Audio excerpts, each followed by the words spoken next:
அனைவருக்கும் தினம் ஒரு தகவல் சார்பாக இனிய வணக்கங்கள். இன்றைக்கி நம்ம பார்க்க போகிற பதிவு நாளை வந்திருக்கக்கூடிய சக்தி வாய்ந்த மாசி மாதத்துடைய சுக்கிரவார சங்கடஹர சதுர்த்தி.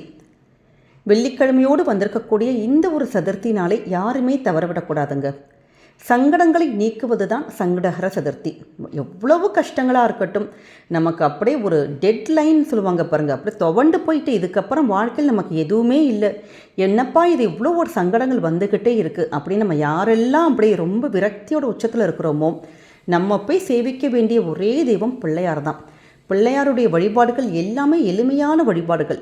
நீங்கள் எதுவுமே சாமிக்கிட்ட போய் செய்யக்கூட தேவையில்லை. சும்மா பிள்ளையார் முன்னாடி போய் நீங்கள் தோப்புக்கரணம் போட்டு அவரை நமஸ்காரம் பண்ணிவிட்டு எங்களுடைய கஷ்டங்களை தீர்த்து கொடுப்பா அப்படின்னு சொன்னாலே போதும், அடுத்த க்ஷணமே பிள்ளையார் ஏதாவது ஒரு ரூபத்தில் நமக்கு உதவி பண்ணுவார்.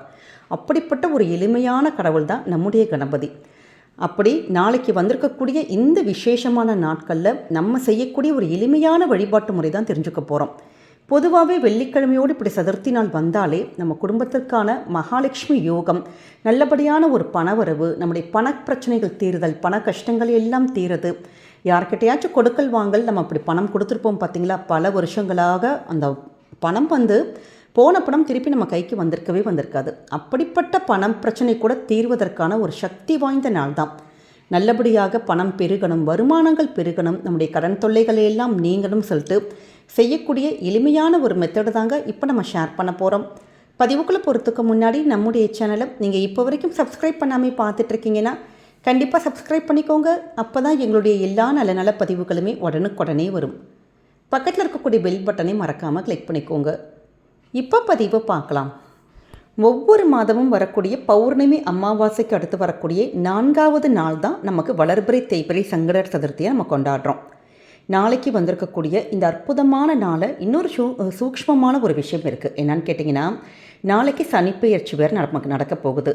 கண்டக சனியாக இருக்கட்டும், 7ரை சனி, அஷ்டம சனி, அஷ்டாம சனி, எந்த சனி தோஷங்கள் எதுவாக இருந்தாலும் சரிங்க, யார் ஒருத்தங்க பிள்ளையாரை நம்ம தொடர்ந்து வழிபாடு பண்ணுறோமோ, பிள்ளையாருடைய நாமத்தை நம்ம சொல்லிக்கிட்டே இருக்கிறோமோ, நிச்சயமாக பிள்ளையாரை வழிபடுகின்றவர்களை சனி பகவான் எதுவுமே செய்ய மாட்டார். எந்தவித தோஷங்களும் நமக்கு அண்டாது அப்படிங்கிறது தான் அர்த்தம். அதுவும் நாளைக்கு இப்படி ரெண்டுமே சேர்ந்து வந்திருக்கக்கூடிய ஒரு அற்புதமான ஒரு நாளை நமக்கு அமைஞ்சிருச்சு. நாளைக்கு இந்த சங்கட சதுர்த்தியானது நமக்கு மாலை நேரத்தில் தான் எல்லா கோவில்களிலும் இந்த வழிபாடுகள் பண்ணுவாங்க. இதற்காக நிறைய பேர் விரதங்கள் இருப்போம். சிலர் உங்களுக்கு விரதங்கள் இருக்க முடியுங்கிறவங்க நம்ம காலை முதல் மாலை வரைக்கும் நமக்கு முழு உபவாசம் மாதிரி இருந்து பால் பழங்கள் எல்லாம் சாப்பிட்டுட்டு சாயங்காலம் கோவிலுக்கு போய் அந்த பூஜையிலலாம் நம்ம கலந்துட்டு வந்ததுக்கு அப்புறமேட்டு ராத்திரி உதயமாகக்கூடிய சந்திரனை பார்த்ததுக்கப்புறம் இந்த விரதத்தை நம்ம பூர்த்தி செய்யணும்.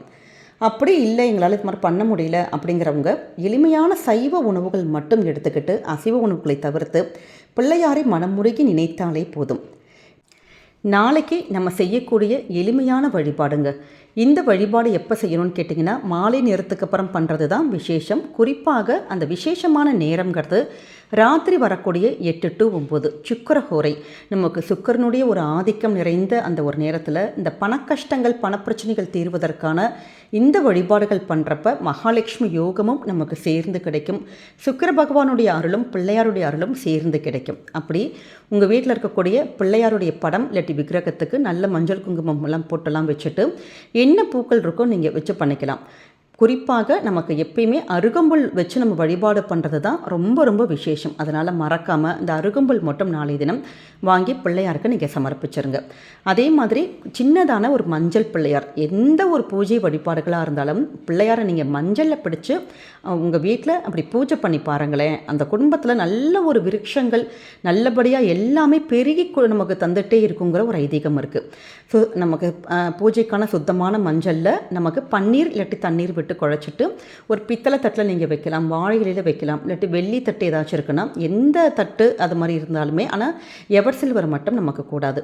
அப்படி சின்னதான ஒரு வாழை இலை இல்லாட்டி செம்பருத்தி இலையில் கூட நீங்கள் இந்த மஞ்சள் பிள்ளையாரை நீங்கள் பிடிச்சி வைக்கலாம்.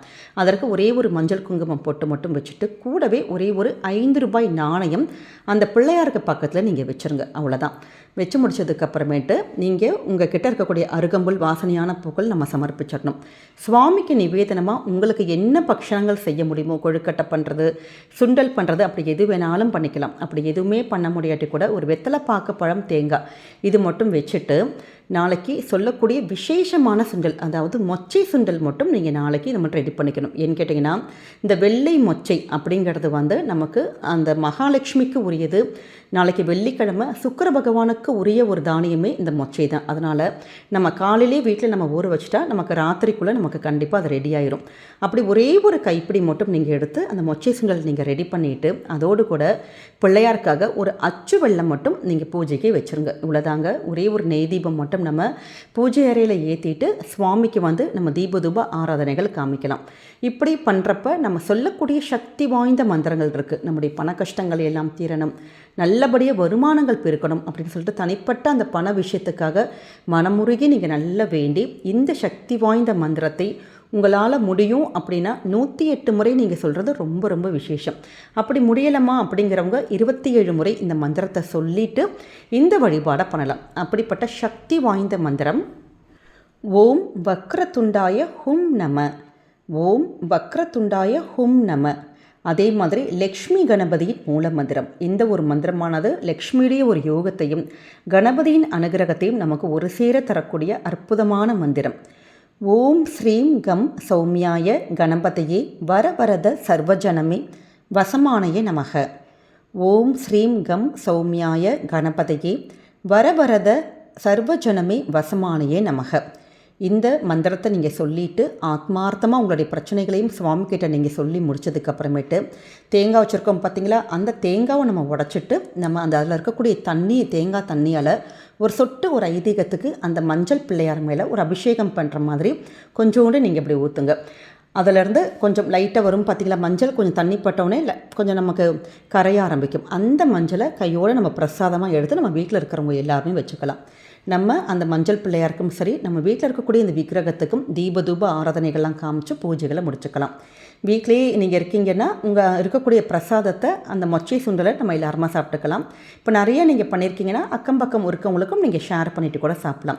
இந்த அச்சு வெல்லம் வச்சுருக்கோம் பார்த்தீங்களா, அதை மட்டும் கையோடு எடுத்துகிட்டு போயிட்டு உங்கள் வீட்டு பக்கம் இருக்கக்கூடிய அரச மரம் இல்லாட்டி ஆலமரம் அதை கடையில் போய் நீங்கள் வச்சுட்டு வந்துட்டாலே போதும். ஏதாவது ஒரு உயிரினங்கள், அதாவது ஒரு கண்டிப்பாக ஒரு எறும்போ ஈயோ ஏதாச்சும் ஒரு உயிர் வந்து கண்டிப்பாக அந்த ஒரு இனிப்பை வந்து சாப்பிட்டுட்டு போகும். அப்படி இல்லை, அரச மரம் ஆலமரம் இல்லை அப்படிங்கிற பட்சத்தில் உங்கள் வீட்டுக்கு வெளியில் வேறு ஏதாவது வேப்ப மரம் இருக்கலாம், புங்க மரம் இருக்கலாம், என்ன மரம் இருக்கோ மரத்துக்கு கீழே நீங்கள் வச்சுட்டு வந்துடுங்க. கால்படாத இடமா பார்த்து வச்சுட்டு வந்துடுங்க. இப்படி நம்ம செய்யக்கூடிய ஒரு எளிமையான ஒரு விஷயமானது நம்ம குடும்பத்துக்கு பலவிதமான ஒரு நன்மைகள் கண்டிப்பாக கொடுக்குங்க. குறிப்பாக பண கஷ்டங்கள் எல்லாமே தீரும். இந்த மஞ்சள் பிள்ளையார் அப்படியே இருக்கட்டும். நீங்கள் அடுத்த நாள் வந்து அந்த மஞ்சள் பிள்ளையார் அந்த மஞ்சளை மட்டும் கொஞ்சம் ஐதீகத்துக்கு எல்லாருமே நம்ம டெய்லி விபூதி வைக்கிற மாதிரி கொஞ்சம் கொஞ்சம் பிரசாதமாக நெத்தியில் வச்சுக்கலாம். பாக்கி இருக்கக்கூடிய மஞ்சளை கால்படாத இடத்துல இல்லாட்டி செடியில் ஏதாச்சும் நீங்கள் அப்படியே தண்ணியில் கலந்து நீங்கள் விட்டலாம்.